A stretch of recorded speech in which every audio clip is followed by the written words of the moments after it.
चलिए इसी बीच और कुछ सवाल आए हैं दर्शकों के, उन्हें लेते हैं फटाफट से। मीना चौहान जी मेरठ से पूछ रही हैं, क्या डिजिटल गोल्ड को गहनों में बदल सकते हैं? मैम, अगर किसी ने डिजिटल गोल्ड में निवेश की शुरुआत की लेकिन फिर उसे ज्वेलरी की नीड हो गई, तो क्या वो अपने इस निवेश को ज्वेलरी में बदल सकता है? जी हाँ, बिल्कुल बदल सकते हैं। देखिए, इसमें 2 तरीके हैं। पहली बात, अगर कुछ डिजिटल गोल्ड प्लेटफ़ॉर्म्स हैं जिनने ब्रांड्स के साथ ऑलरेडी टाई अप किया हुआ होता है, तो आपके पास अगर वो डिजिटल गोल्ड का सर्टिफ़िकेट है, आप उन ब्रांड्स के पास जा जा सकते हैं, अपना सर्टिफ़िकेट दिखा सकते हैं और वो जो भी अमाउंट होगा, उस टाइम का जो भी प्राइस होगा, उस हिसाब से आप उसको ज्वेलरी के अमाउंट से वो एडजस्ट कर लेंगे। तो उस तरीके से आप कर सकते हैं डायरेक्ट। तो वो आपको कुछ चेंज नहीं करना पड़ा, आपको अपने डिजिटल गोल्ड को सेल नहीं करना पड़ा, सो आप डायरेक्ट आप ज्वेलरी में ले सकते हैं। बट अगर हम बात करें कि आपके पास डिजिटल गोल्ड है, बट आप अपना कोई ज्वेलर है जिसके पास से आप लेना चाहते हो, तो आप डिजिटल गोल्ड की डिलीवरी भी ले सकते हैं, जिसका वहाँ पे ऑप्शंस होता है कि आपको डिलीवरी लेनी है, तो आप डिलीवरी लेके अपना गोल्ड कॉइन और सिल्वर, जो भी आप गोल्ड या सिल्वर जिसमें भी आपने कर रखा है, वो लेके आप अपने ज्वेलर के पास जाते हैं, उसके अगेंस्ट आप ज्वेलरी ले सकते हैं। तो इस तरीके से आप कर सकते हैं। Either you take the delivery from your gold fund, जहाँ से भी लिया है डिजिटल गोल्ड आपने, वहाँ से या तो डिलीवरी लीजिए, या तो जो कनेक्टेड है उसी ज्वेलर्स के साथ, उनके पास जाके भी आप ज्वेलरी बना सकते हैं यूजिंग योर गोल्ड सर्टिफिकेट्स। ठीक है मैम। चलिए नीलम सिंह का सवाल लेते हैं प्रयागराज से। कह रहे हैं, गोल्ड ईटीएफ बेचने में कितना समय लगता है? मैम, लिक्विडिटी के हिसाब से गोल्ड ईटीएफ कैसा ऑप्शन है? देखिए, gold ETFs are highly liquid, आप किसी भी मोमेंट किसी भी टाइम बेच सकते हैं। 3:30 तक आपका स्टॉक मार्केट खुला होता है, सुबह 9:15 से लेके 3:30 every day from Monday to Friday.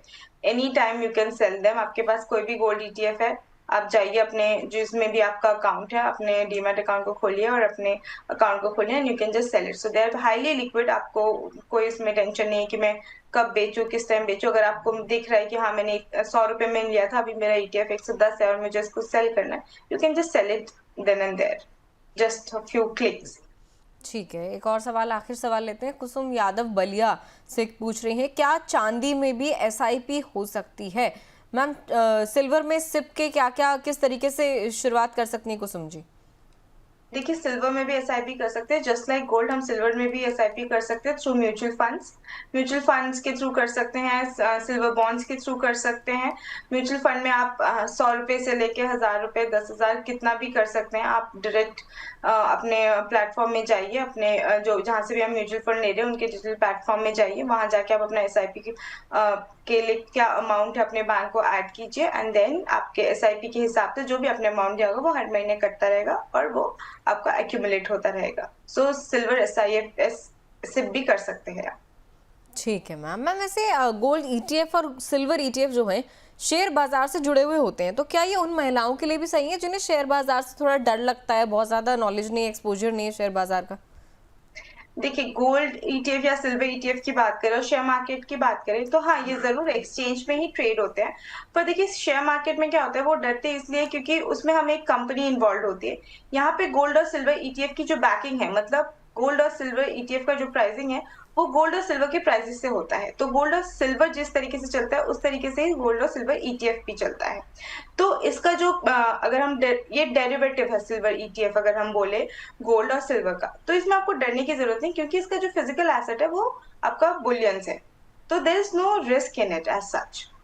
ठीक है मैम। मैम, वैसे आजकल 18 कैरेट गोल्ड ज्वेलरी का भी बहुत ज़्यादा चलन है जो बढ़ गया है। इनफैक्ट 9 कैरेट भी, जितना मैंने सुना था, उसके भी ज्वेलरी आने लगे हैं। इसकी क्या वजह है? मतलब ये जो गोल्ड है, इस तरीके का गोल्ड क्या सेफ है लोगों के लिए? मैम देखिए, 18 कैरेट, 14 कैरेट और 9 carat, they are all gold only. It just उनके परसेंटेज, जब हम ज्वेलरी बनाते हैं तो उनके परसेंटेजेस अलग होते हैं। अगर हम 18 कैरेट की बात करें तो उसमें 76% गोल्ड होता है, और अगर हम वही 14 कैरेट की बात करें तो उसमें 58.5% का गोल्ड होता है। And now if you talk about 9 carat gold, जो अब आजकल प्रचलन हो गया है, कारण क्या है कि गोल्ड के प्राइसेस इतने ज्यादा है, उसमें 38.6% गोल्ड होता है। तो आप अगर ज्वेलरी बना रहे हैं, अगर 14 कैरेट की ज्वेलरी बना रहे हैं, तो आपका जो हॉलमार्क होगा उसमें लिखा होगा 585। दैट मीन जो प्योर गोल्ड कंटेंट है उसमें 58.5% का है। तो एज सच ये नहीं है कि वो गोल्ड नहीं है, वो गोल्ड है, बट परसेंटेज ऑफ गोल्ड जो है उसमें कम